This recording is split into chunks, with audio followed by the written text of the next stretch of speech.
I'm Cynthia Cox, and this is the Nonprofit Minute. In a previous video, I talked about year-end contributions and tips for how to handle those properly. In this segment, I want to talk about cutoff. I want to talk about how you make sure that your expenses are recorded in the proper period and your contributions are recorded in the proper accounting period. How do you determine if your expenses are recorded in the proper period? Actually, there are just some real simple rules. If you have a service that someone provides for you, did they provide it in the other period? Whatever period that service was received, you want to record the expense in that period. If you have merchandise that you have shipped to your location or you go and pick it up, when was that merchandise physically received? That's when you want to record the expense.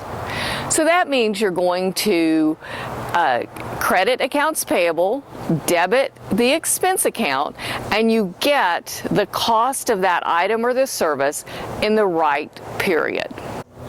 A common example that I find with my nonprofit organizations is when they have the credit card bill. So if they're a December 31st year in, that credit card bill comes in January and it's got some of both, some December expenses, some January expenses. And what I'm recommending is that you take and record those December expenses back in the prior year. And so you're matching the expense with a proper period. And then the January expenses are easy because you're paying for the bill in January, and they typically get included on your expenses for that time period. So why does this matter?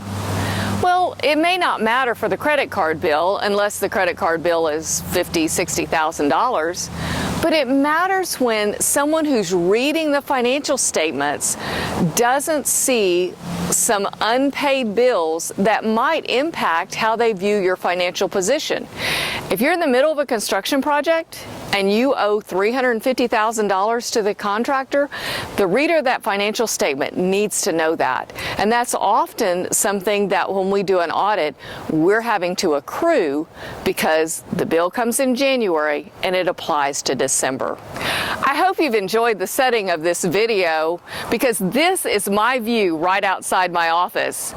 And I think it's time that I go play in the leaves. So this is Cynthia Cox with Cox & Associates CPAs LLC, and we look forward to serving you.